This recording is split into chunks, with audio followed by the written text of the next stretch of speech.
आज मुझे काफी खुशी हो रही है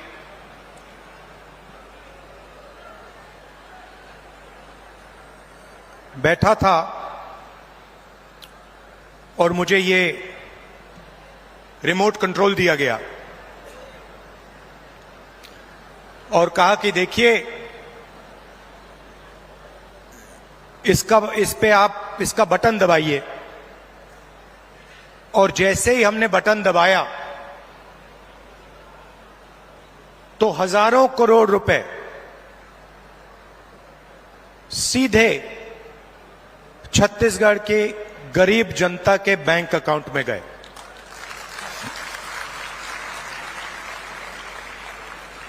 ग्रामीण आवास न्याय योजना में तकरीबन 50,000 लोगों को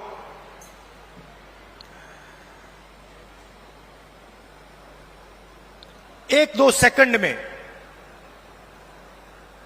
बैंक अकाउंट में पैसा मिला। पीएम आवास योजना में जो हिंदुस्तान की सरकार की जिम्मेदारी है उसमें अभी हिंदुस्तान की सरकार ने जो छत्तीसगढ़ को पैसा देना था वो नहीं दिया है और 7 लाख लोगों को जो आवास दिल्ली की सरकार के पैसे से मिलना था वो नहीं मिला। उनके लिए भी आज छत्तीसगढ़ की सरकार पैसा दे रही है। बहुत बार छत्तीसगढ़ की सरकार ने दिल्ली की सरकार से रिक्वेस्ट किया, आपकी जो जिम्मेदारी है उसे आप पूरा कीजिए, मगर दिल्ली की सरकार अपनी जिम्मेदारी नहीं निभाती है। आज तकरीबन 1200 करोड़ रुपए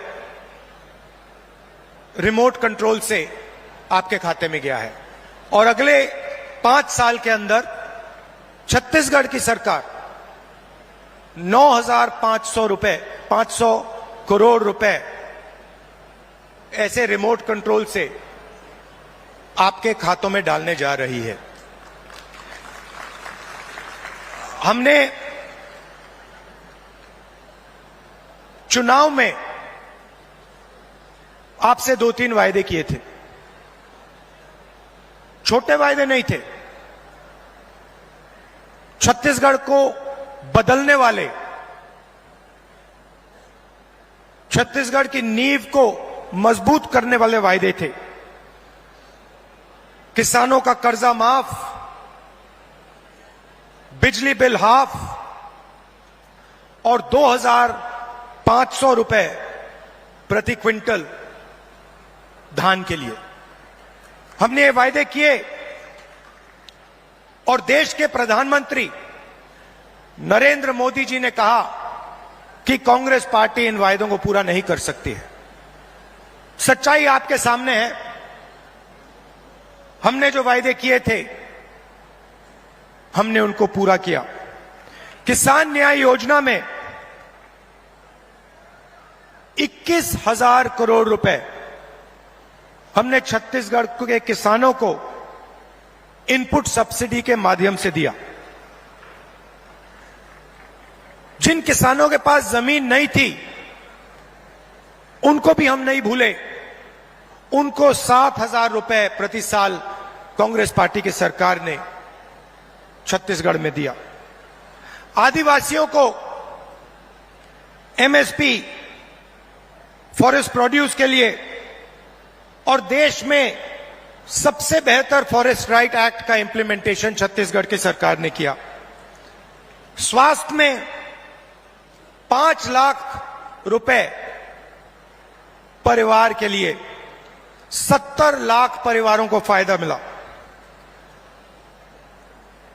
380 अंग्रेजी के स्कूल खोले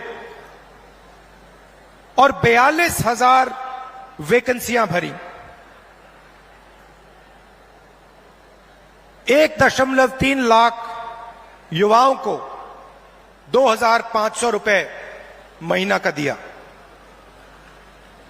ये आप जानते हो। दूसरी तरफ भी रिमोट कंट्रोल है। बीजेपी का रिमोट कंट्रोल, वो भी उसको ऐसे ही दबाते हैं, मगर हमने रिमोट कंट्रोल को कैमरा के सामने दबाया। बीजेपी छुपे छुपे रिमोट कंट्रोल दबाती है, नरेंद्र मोदी जी दबाते हैं। जैसे ही रिमोट कंट्रोल दबता है, एक तरफ अदानी जी को बंबई का एयरपोर्ट मिल जाता है, फिर से दबाते हैं, अदानी जी को रेलवेज का कॉन्ट्रैक्ट मिल जाता है, फिर दबाते हैं, इंफ्रास्ट्रक्चर मिल जाता है। तो दो रिमोट कंट्रोल चल रहे हैं। ये हमारा वाला सबके सामने चलता है, हम इसको दबाते हैं, किसानों के खाते में पैसा जाता है, 2500 रुपए क्विंटल धान में आपको मिलता है, अंग्रेजी स्कूल खुलते हैं। बीजेपी दबाती है, पब्लिक सेक्टर प्राइवेटाइज हो जाता है। आपका जल, जमीन, जंगल, उनका छुपे छुपे बटन दबता है, अदानी जी के हवाले हो जाता है।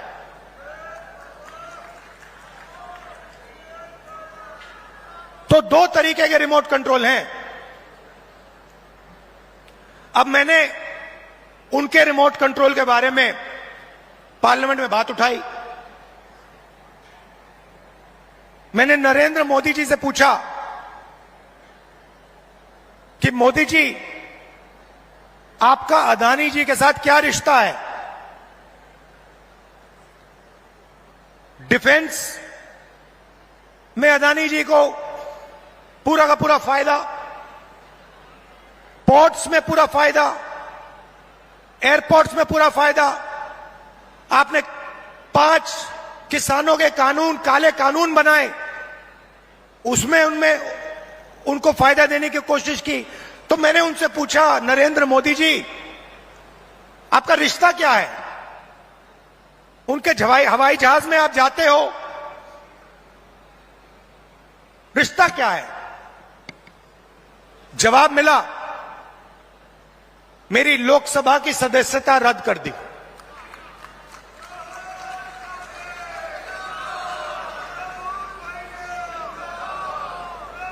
कोई फर्क नहीं पड़ता, हम कांग्रेसी हैं, हम सच्चाई रखते हैं आपके सामने, हम आपसे झूठे वायदे नहीं करेंगे, और हम जो कहते हैं वो करके दिखाते हैं। अब एक नया मुद्दा उठा है। नरेंद्र मोदी जी जहां भी जाते हैं, ओबीसी वर्ग की बात करते हैं। करते नहीं करते हैं? करते हैं ना। कांग्रेस पार्टी ने कास्ट सेंसस किया था, याद है आपको? याद है? उसमें हिंदुस्तान में हर जाति के कितने लोग हैं, वो डेटा हिंदुस्तान की सरकार के पास पड़ा हुआ है। नरेंद्र मोदी जी वो डेटा पब्लिक को नहीं दिखाना चाहते। क्यों नहीं दिखाना चाहते, मैं आपको बताता हूं। मैंने कास्ट सेंसस पे भाषण दिया, आपने देखा होगा, जैसे ही मैं कास्ट सेंसस की बात करता था, कैमरा उधर हो जाता था। ठहरिए ठहरिए ठहरिए, जैसे ही मैं कास्ट सेंसस की बात करता हूं, लोकसभा में बात की, वैसे ही कैमरा उधर हो जाता है। मैंने एक आंकड़ा निकाला, हिंदुस्तान की सरकार को एमएलए और एमपी नहीं चलाते हैं, हिंदुस्तान की सरकार को सेक्रेटरीज और कैबिनेट सेक्रेटरी चलाते हैं। इस बात से आप सहमत हैं? सहमत है?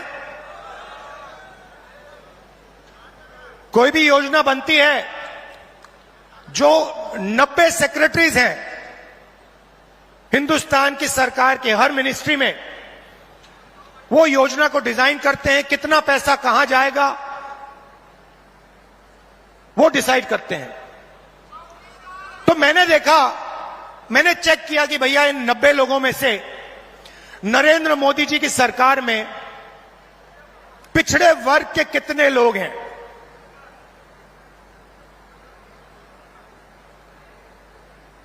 आप हिल जाओगे। 90 लोगों में से सिर्फ 3 लोग ओबीसी समाज के हैं, और वो 3 लोग हिंदुस्तान का सिर्फ 5% बजट कंट्रोल करते हैं। भाइयों और बहनों, क्या हिंदुस्तान में सिर्फ 5% ओबीसी है? यह सबसे बड़ा सवाल है, और इस सवाल का जवाब सिर्फ कास्ट सेंसस से मिल सकता है।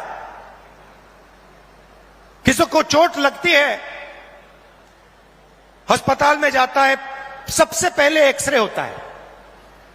पैर में चोट लगती है, डॉक्टर एक्सरे करवाता है, कहता है भैया देखते हैं क्या हुआ है, कैसी चोट लगी है, पैर टूटा है या नहीं टूटा है। भाइयों और बहनों, कास्ट सेंसस हिंदुस्तान का एक्सरे है। इससे पूरे देश को पता लग जाएगा कि ओबीसी कितने हैं, दलित कितने हैं, आदिवासी कितने हैं, महिलाएं कितनी हैं, जनरल कास्ट के लोग कितने हैं। और एक बार ये डेटा हिंदुस्तान की जनता के हाथ में होगा तो फिर देश सब लोगों को लेकर, सब लोगों को भागीदारी देकर आगे चल पाएगा।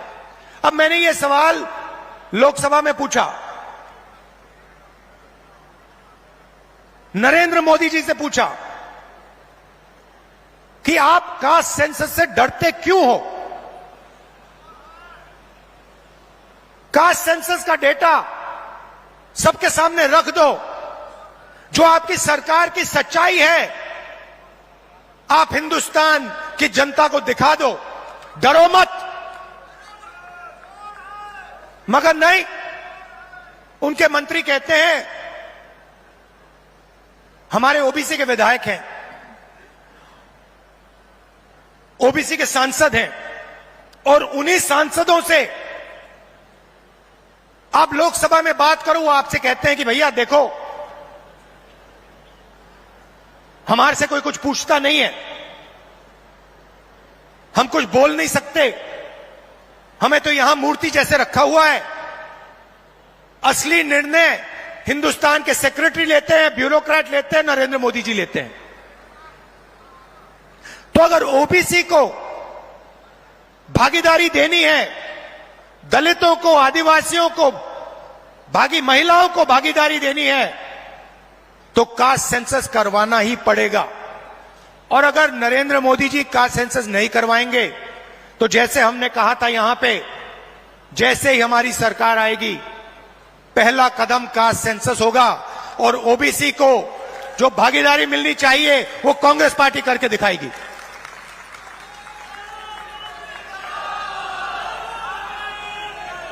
आप सब यहां आए, दूर दूर से आए, हमारी बात सुनने आए, आपने अपना कीमती समय हमें दिया, इसके लिए दिल से बहुत बहुत धन्यवाद। और एक बात मैं कहना चाहता हूं,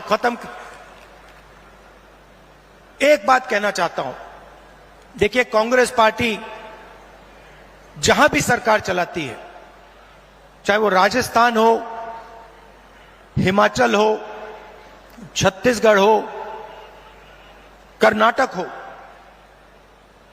हम जनता की सरकार चलाते हैं। कर्नाटक में हमने 5 वायदे किए, ऐतिहासिक वायदे। चुनाव जीतने के एकदम बाद कैबिनेट ने 5 वायदे पूरे कर दिए। छत्तीसगढ़ में हमने वायदे किए थे, पहली कैबिनेट मीटिंग में हमने वायदे पूरे करे, और यही हमने हिमाचल में किया, यही हमने राजस्थान में किया। हम आपसे 15 लाख वाले झूठे वायदे नहीं करेंगे, और हमारा रिमोट कंट्रोल जो चलता है सबके सामने चलता है।